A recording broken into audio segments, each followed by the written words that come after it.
Hey guys, sometimes you might be thinking about breeding all of your ball python females all at once with your males, and you're just like, hey, it's all or none. I'm gonna use a shotgun approach. I got my plantings, I'm gonna do my pairings, and you're gonna do it all at once.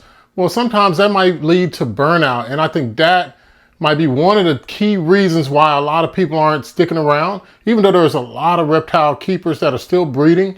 But I'm trying to prevent burnout in you, so stick around for the video and hopefully I can share with you some tips on how you can successfully still breed your ball pythons without getting so burnt out, man.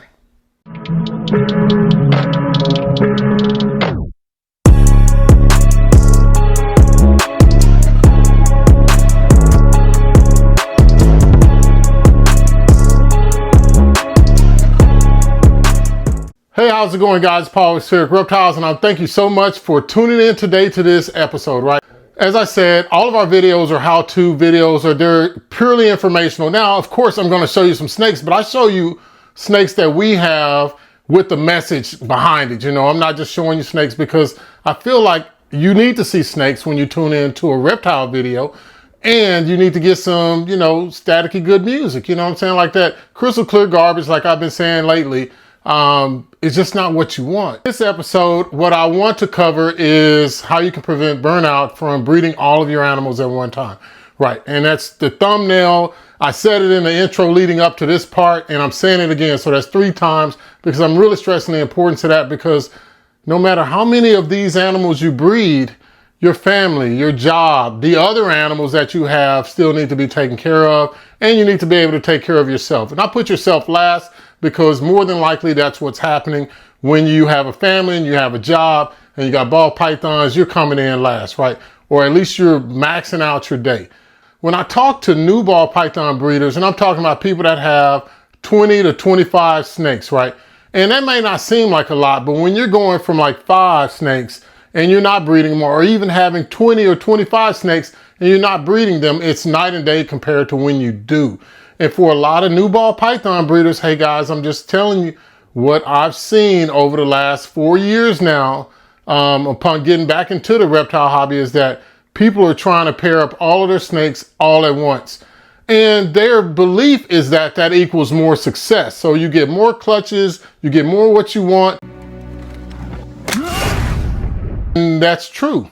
But in a sense, you also get more ovulations that you got to check and worry, because not all ball pythons go at the same time.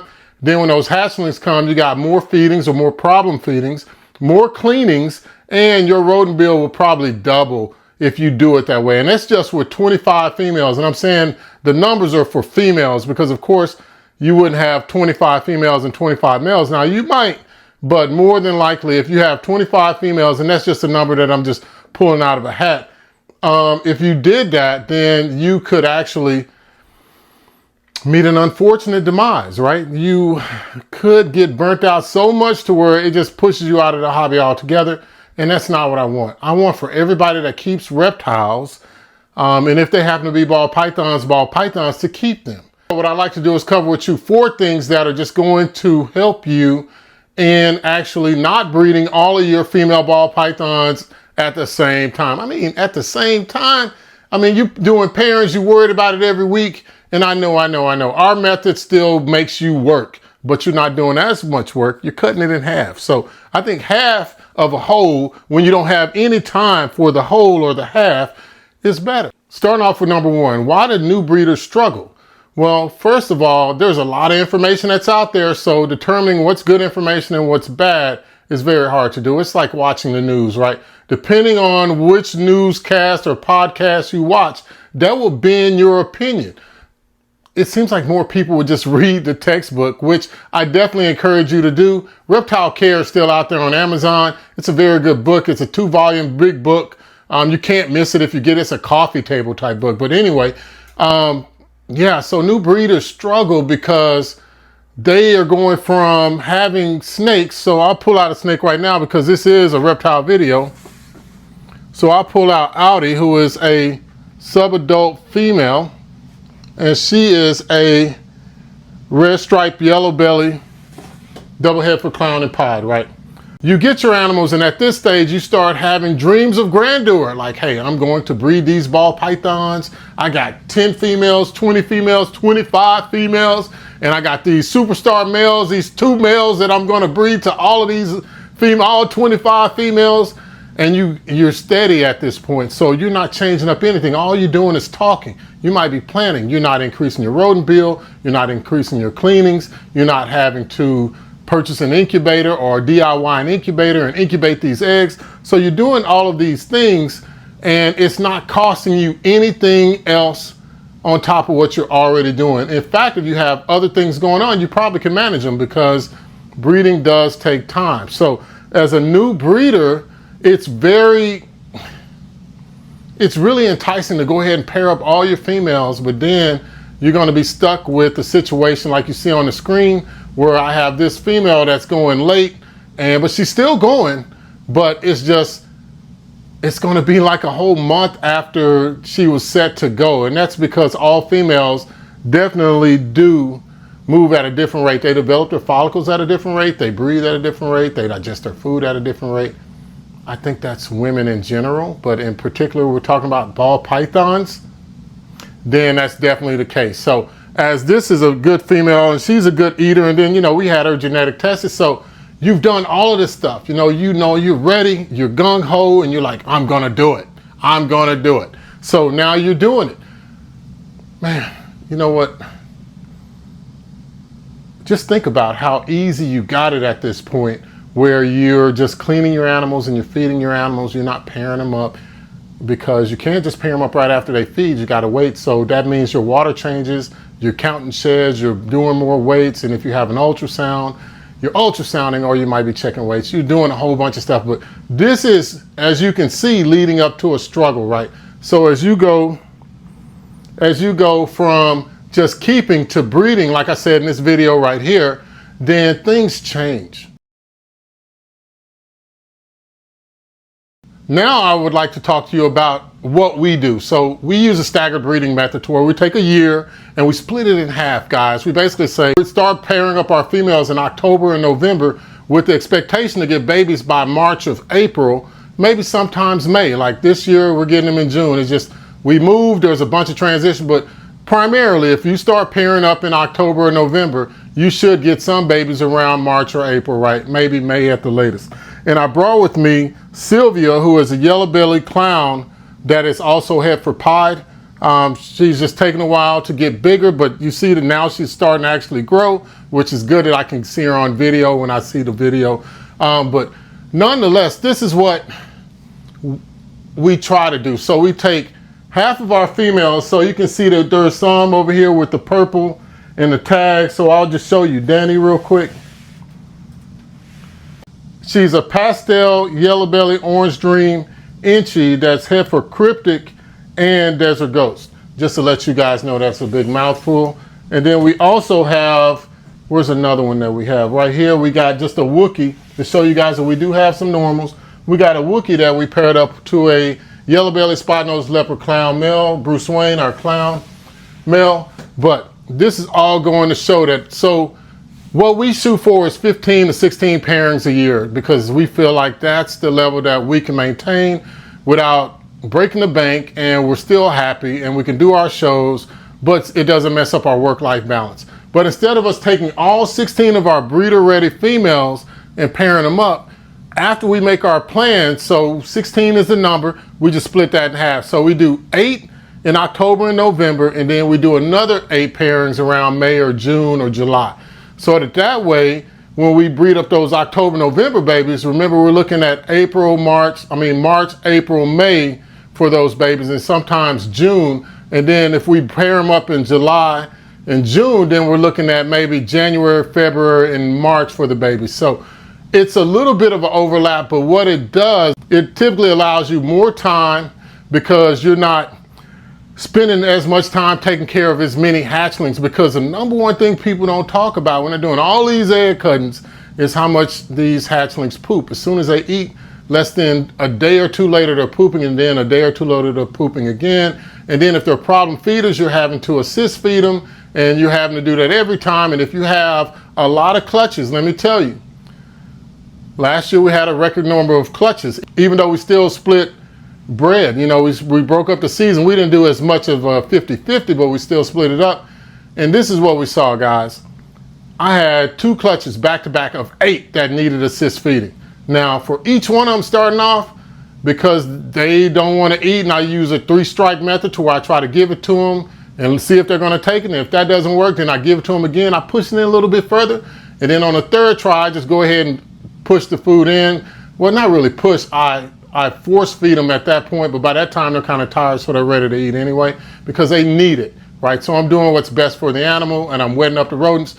Sidebar again, watch this video if you want to know how I did that and how I assist feed. But man, let me tell you, it was taking me 3 to 3.5 hours to do a feeding. So I had to do those hatchlings on a totally separate day. So if you think about your own work-life balance or your own snake life balance, then that's a whole nother day. So that's on top of everything else that you're doing, the feedings, the cleanings, the water changes.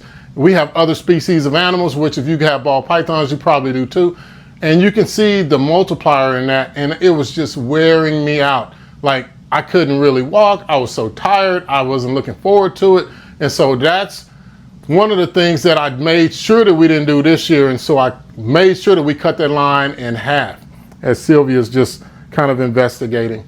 Another thing is that it allows you to actually evaluate. So you get to evaluate your hatchlings that you're going to hold back and looking at market factors or market conditions to see if you need to do more pairing. So imagine if you did all of your animals, all 20 to 25 of them, and then you see that the market's not doing so good at that time when you have all your hatchlings. So that means that if your plan is to actually sell these animals, that you would be sitting on these animals for a lot longer.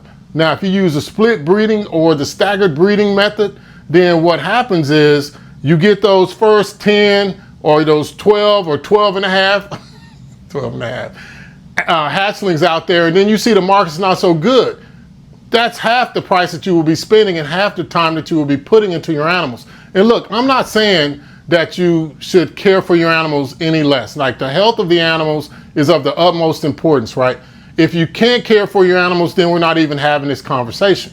But if you're looking at taking care of little babies, so, you know, we're talking, if you put those together, you know, say you had 10 clutches and times 8, that's 80 babies, man.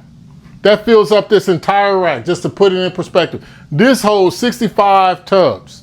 So if you could just imagine that. So filling this whole thing up and having to take care of it and doubling that.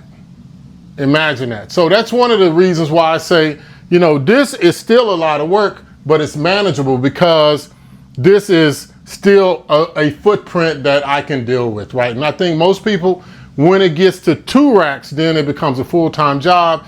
And now you're doing just that much paper change, that much cocoa husk change, that many water changes, and then you're checking on your animals to see if they even ate the food that you gave them, because you don't want to run upon that. But this is all things that would reduce your stress by having a staggered breeding method.